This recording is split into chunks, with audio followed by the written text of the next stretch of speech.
अनेकों पत्रकारों को जिस प्रकार तंग करने की कोशिश की गई, छापे डाले, कईयों को डिटेन किया गया, पूछताछ की गई, तो जो स्वतंत्र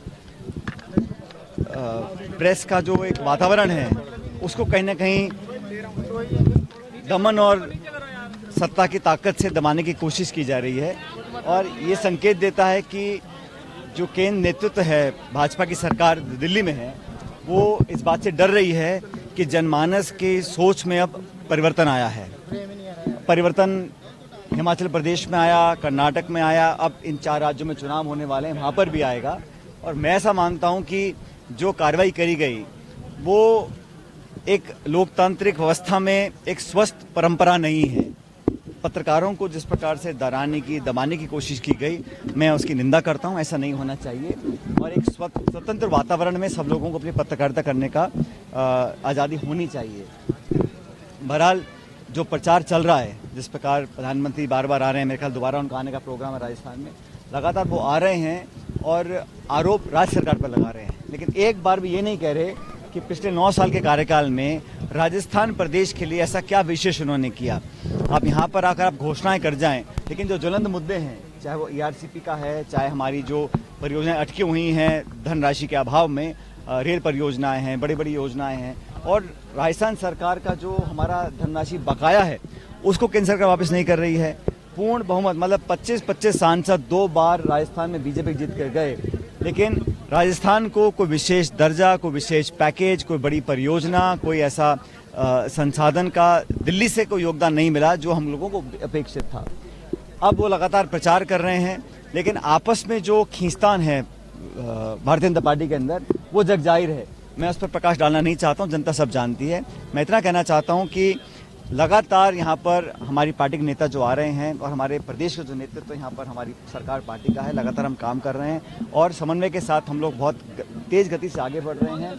और आज स्थिति में हम लोग कहने को हैं कि बहुत अच्छे बहुमत के साथ, इनफैक्ट मैं तो कहूँगा जो बहुमत हमको पहले नहीं मिला था पिछले कई सालों में, उससे ज़्यादा बहुमत मिलने के बाद यहाँ पर हम लोग अपनी सरकार बनाएंगे। बहुमत की उम्मीद क्या है कि ज़्यादा बहुमत? देखिए, मैं प्रदेश भर में घूम रहा हूँ, जो खिंचाव तनाव मैं देख रहा हूँ विपक्ष की पार्टियों के अंदर, और मूलतः राजस्थान में चुनाव 2 पार्टी के बीच में होता है, भाजपा और कांग्रेस।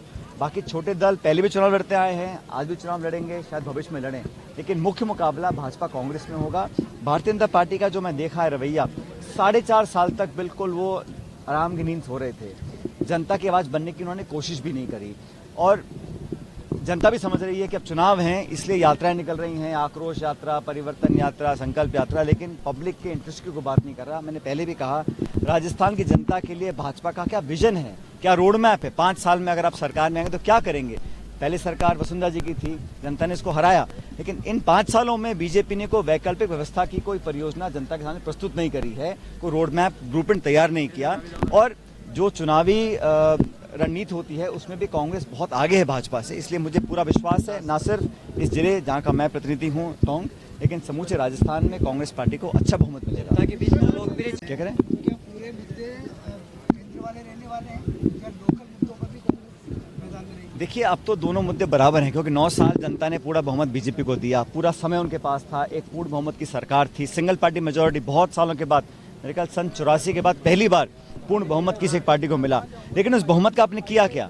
आपने नोटबंदी करी, GST लगाया, आपने ना उद्योग लगाए, ना काला धन वापस लेकर आ पाए, बहुत सारे वादे किए, स्वच्छ India, stand up India, made in India, मतलब तरह तरह के नारे दिए, लेकिन धरातल पर वो कारगर नहीं उतर पाए। और आज जो खाई बढ़ गई है अमीर गरीब की, किसान परेशान है, नौजवान चिंतित है अपने भविष्य को लेकर, छोटे उद्योग बंद हो गए हैं, और लगातार जो अमीर थे वो इतने अमीर हो गए हैं कि वो उनकी दौलत की कोई गिनती नहीं है, और जो गरीब पक्ष था वो बहुत गरीब होते चले जा रहे हैं। इसलिए जनता परिवर्तन चाहती है और परिवर्तन की शुरुआत हो चुकी है, लेकिन इन 4 राज्यों में जो चुनाव होंगे यहाँ पर बीजेपी निश्चित रूप से हारेगी, और 2024 में जो लोकसभा चुनाव होगा वो बहुत निर्णायक चुनाव है, पूरी दुनिया देखना चाहती है। और मैं ऐसा मानता हूँ कि लगातार कांग्रेस पार्टी का कद और ताकत कार्यकर्ताओं में बढ़ती जा रही है, लोगों के अंदर उनका एक सकारात्मक, लोग अपने आप को महसूस कर रहे हैं कांग्रेस के पक्ष में, इसलिए मुझे पूर्ण विश्वास है कि पहले से ज़्यादा बहुमत लेकर हम लोग जीत कर जाएंगे। एक विदुड़ी को के खिलाफ जो है, एक विदुड़ी को उतारा है भाई, वो तो बीजेपी का निर्णय है, किसको कहाँ चुनाव लड़ाना है, क्या जिम्मेदारी देनी है, ये तो उनका अपना निर्णय है। लेकिन पब्लिक को, एक सेकंड, पब्लिक ये अपने आप निर्णय कर लेगी कि किसको कहाँ वोट डालना है। कोशिश हर दल करेगा, हर पार्टी करेगी, लेकिन अपनी जिम्मेदारी को निभानी पड़ेगी जो अपनी पार्टी का काम करते हैं।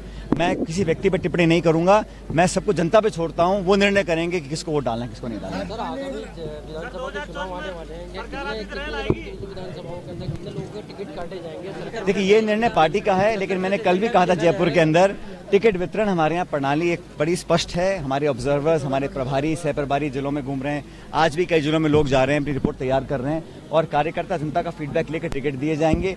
जो जीतने वाला होगा उसी को पार्टी अपना उम्मीदवार बनाएगी, बाकी सब उसका समर्थन करेंगे।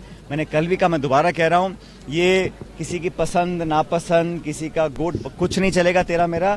और जो डिजर्विंग कैंडिडेट होगा, जो मेहनत धरातल पे कर रहा है, और मैं तो हमेशा युवाओं का पक्षधर रहा हूँ, राहुल जी भी कहते आए हैं, कांग्रेस पार्टी भी कहती है कि नौजवानों को मौका मिलना चाहिए, लेकिन जिताऊ हो, पार्टी के प्रति समर्पित हो, जनता में पकड़ हो, उसी को पार्टी टिकट देगी। देखिए सवाल बार बार राजनीतिक हलकों में चल रहा है कि सत्ता की चाबी कांग्रेस के अंदर सचिन पायलट साहब के पास और भाजपा के अंदर सत्ता की चाबी जनता के पास होती है।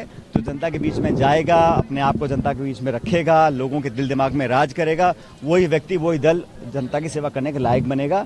तो अब चुनाव में ज़्यादा समय नहीं रह गया, लेकिन ये आश्चर्य की बात है कि जो सरकार पूर्ण बहुमत की दिल्ली में है, जिसके पास 25 सांसद हैं, आज वो अपने आप को अधर में पा रहे हैं। वो निर्णय नहीं कर पा रहे किस दिशा में जाना है, ना तो प्रदेश की जनता को स्पष्ट बता पा रहे हैं वो उनके लिए क्या करेंगे, ना अपने लीडरशिप का वो तय कर पा रहे हैं कौन नेतृत्व करेगा और कौन नहीं करेगा। और जो असमंजस है, जो आपसी विवाद और खिंचाव है, वो भी जनता तक पहुंच रहा है। हमारे यहाँ हम सब मिलकर काम कर रहे हैं कांग्रेस पार्टी में, सरकार और संगठन, इसलिए मुझे पूरा विश्वास है कि मध्य प्रदेश में, राजस्थान में हम पूर्ण बहुमत से सरकार आपका बनाएंगे। स्वास्थ्य कैसा है? कल आप चेकअप के लिए गए थे, आपका स्वास्थ्य कैसा है? तो प्रभारी तो पिछले चुनाव में बनाया, कौन बनता लास्ट टाइम चुनाव मुझे पता नहीं। तो प्रभारी बनने से कुछ नहीं होता, पब्लिक निर्णय करेगी किसको वोट डालना है। जनता जानना चाहती है आपका स्वास्थ्य कैसा है? चेकअप के लिए गए थे आप? भाई औपचारिक घोषणाएं तो पार्टी औपचारिक रूप से करेगी, लेकिन मैंने पहले भी कहा था, हमारी सबके कार्यकर्ताओं की ये दिली ख्वाहिश है कि जितनी बड़ी जीत पहले यहाँ से कांग्रेस पार्टी की हुई थी उससे ज़्यादा हो। हम लोगों ने काम किया है जनता के बीच में, और मुझे जो स्नेह और आशीर्वाद टोंक के लोगों ने दिया है उसको मैं कभी भूल नहीं सकता हूँ। और आने वाले समय में पहले से ज़्यादा बहुमत लेकर पार्टी यहाँ से जीत कर जाएगी। 24 में परिवर्तन होता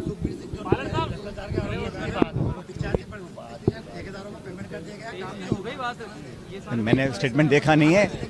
जो भी भाई चुनाव के समय आरोप लगाने को आम बात है, लेकिन जहाँ तक कामों की बात है, मैं समझता हूँ जनता निर्णय कर रही है कि पहले कितने काम हुए, अब कितने काम हुए, केंद्र सरकार ने कितने काम कराए और हमने कितने काम कराए। अगर परिवर्तन होता तो रेल कितने दिनों में आ जाएगी? ये हमारा पुराना कमिटमेंट है, हम लोग करना भी चाह रहे हैं, लेकिन ये ऐसा है, सुनो मेरी बात, डिफेंस, टेलीकम्युनिकेशन, रेलवेज, ये केंद्र सरकार के महकमे हैं। हमसे जो उम्मीद थी हमने पूरा कर दिया। जब मैं केंद्र सरकार में था हमने पूरी कार्रवाई करी थी। अब न जाने किन कारणों से इस पर कार्रवाई आगे नहीं हो पाई है। इसका जवाब तो हमारी सरकार बने तो हम कर ही रहे थे, लेकिन केंद्र सरकार, आपकी घोषणा आज भी हम कमिटेड हैं यार, लेकिन केंद्र सरकार ने जो बेरुखी दिखाई है उसका जवाब जनता देगी।